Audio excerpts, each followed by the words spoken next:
My dear friends, आज मैं बात करूंगा फिल्म एक दूजे के लिए। आने वाली 5 जून को 45 वर्ष हो जाएंगे इस फिल्म को रिलीज हुए हुए। हिंदी सिनेमा के इतिहास में कुछ फिल्में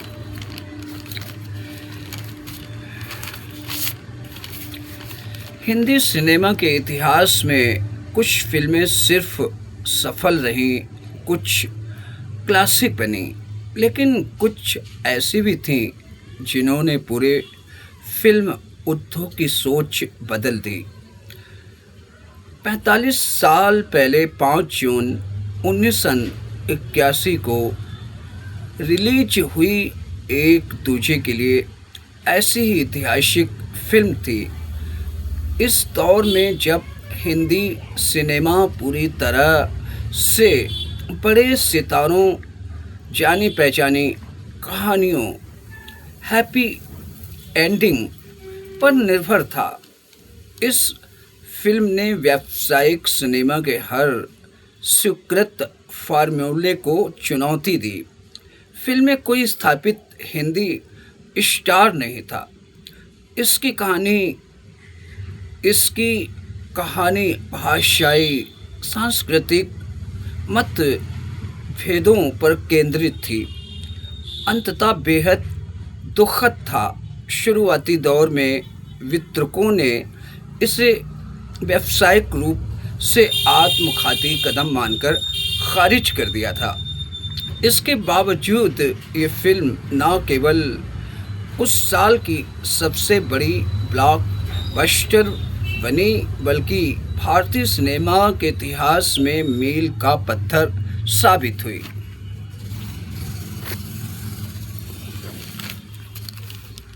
सांस्कृतिक मतभेदों की कहानी के बालचंदर द्वारा निर्देशित और एल.वी. प्रसाद द्वारा निर्मित ये फिल्म बालचंदर की ही तेलुगु सुपरहिट मारो चरित्र का हिंदी रूपांतरण थी।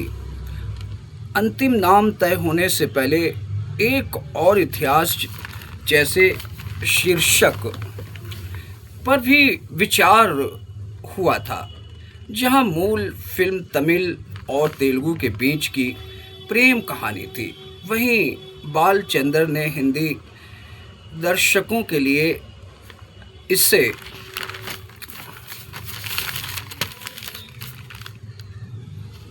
तमिल और उत्तर भारतीय सामाजिक परिवेश में ढाल कहानी एक पारंपरिक तमिल लड़के वासु कमल हासन और उत्तर भारतीय लड़की संपन्न रति अग्निहोत्री के इर्द गिर्द घूमती थी, जिनका रिश्ता भाषा, खान पान, सामाजिक पूर्वाग्रहों की दीवारों से टकराता है। रोमांस को काल्पनिक दुनिया में दिखाने के बजाय फिल्म में इसको कड़वी सच्चाइयों के बीच स्थापित किया गया।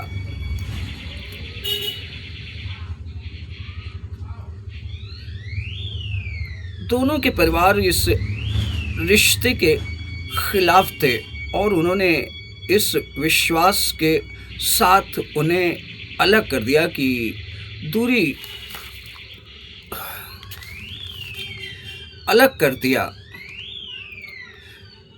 परिवार इस रिश्ते के खिलाफ थे और उन्होंने इस विश्वास के साथ उन्हें अलग कर दिया कि दूरी लगाव को ख़त्म कर देगी। इसके विपरीत दूरी ने प्यार को और गहरा कर दिया और कहानी को एक दुखद अंत की ओर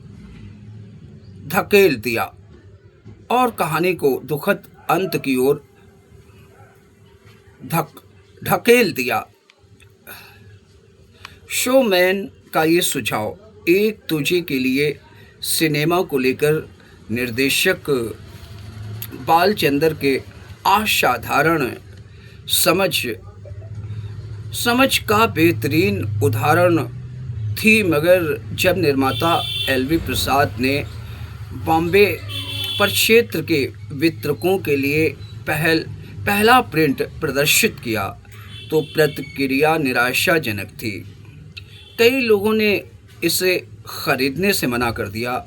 एक दक्षिण भारतीय अभिनेता जो उसी लहजे वाली हिंदी बोल रहा था, उसके साथ एक नई लड़की और भाषाएं मतभेद पर टिकी एक दुखद प्रेम कहानी वितरकों को ये व्यावसायिक रूप से घाटे का सौदा लग रहा था। यहाँ तक कि शोमैन राज कपूर ने भी फिल्म का अंत बदलकर सुखांत करने का सुझाव दिया था, लेकिन बालचंदर जो कि इस फिल्म के निर्माता और निर्देशक थे, उन्होंने इस बात को अस्वीकार कर दिया।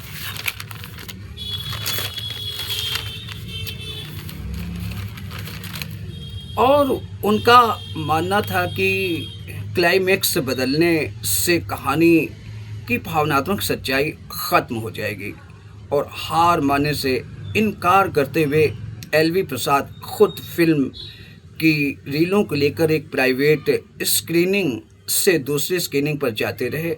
अक्सर कमल हसन भी रीलों को उठाने और वितरकों को भिजवाने में उनकी मदद करते थे। सफलता का नया इतिहास।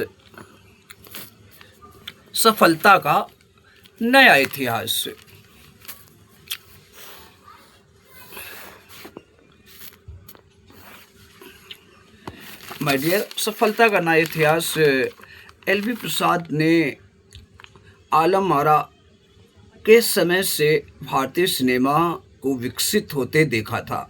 वे जानते थे कि दर्शक अच्छी फिल्म पहचान लेते हैं। अंततः वितरक गुलशन राय उसे सीमित स्तर पर रिलीज करने के लिए तैयार हो गए। फिल्म मुंबई के रॉक्सी थिएटर में रिलीज हुई। पहले शो से दर्शक भावुक होकर बाहर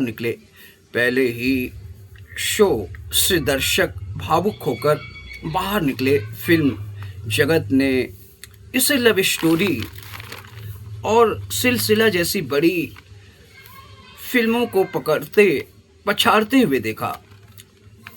दर्शक भावुक होकर बाहर निकले।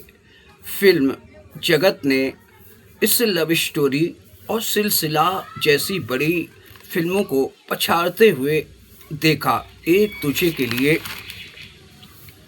यह सिनेमा घरों में 50 सप्ताह का शानदार सफ़र तय किया।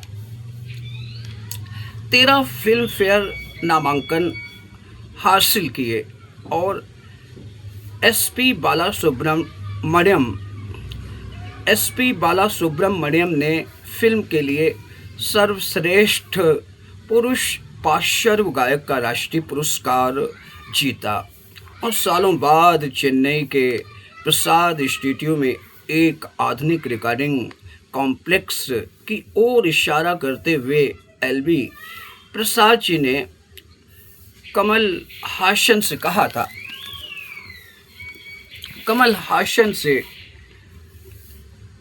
था, सालों बाद चेन्नई के प्रसाद स्टूडियो में एक आधुनिक रिकॉर्डिंग कॉम्प्लेक्स की ओर इशारा करते हुए एल.वी. प्रसाद ने कमल हासन से कहा था कि इसका निर्माण उसी फिल्म के मुनाफे से हुआ है। प्रेम की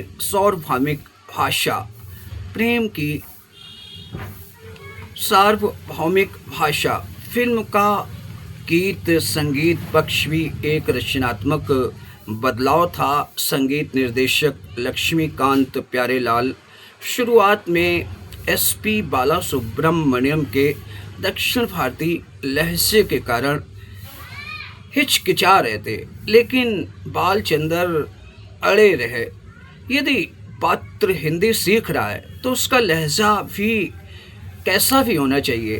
तेरे मेरे बीच में कैसा है ये बंधन, मैंने नहीं जाना, तूने नहीं जाना। तो उसका लहजा भी वैसा ही होना चाहिए। तेरे मेरे बीच में हम बने तुम बने एक दूजे के लिए।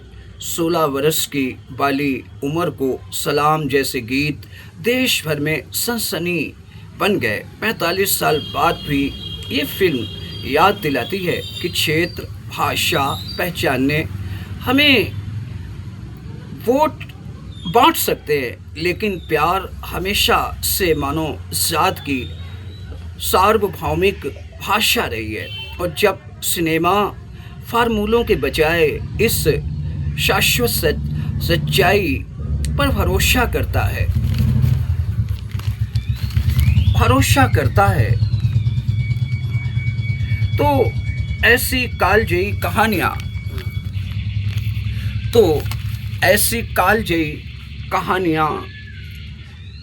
कहानियों को जन्म देता है जो पीढ़ियों तक जीवित रहते हैं। तेरे मेरे बीच में कैसा है ये बंधन, तूने नहीं जाना, मैंने नहीं जाना।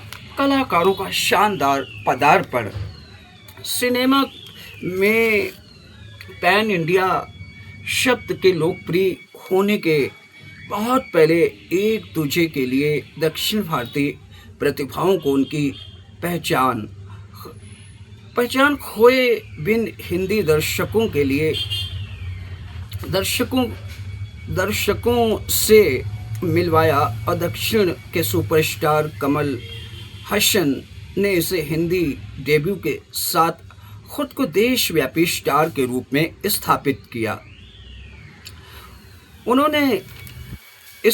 किया और उनके साथ रति अग्निहोत्री थी, जिनकी वो पहली हिंदी फिल्म थी। पर्दे पर रोमांटिक तड़प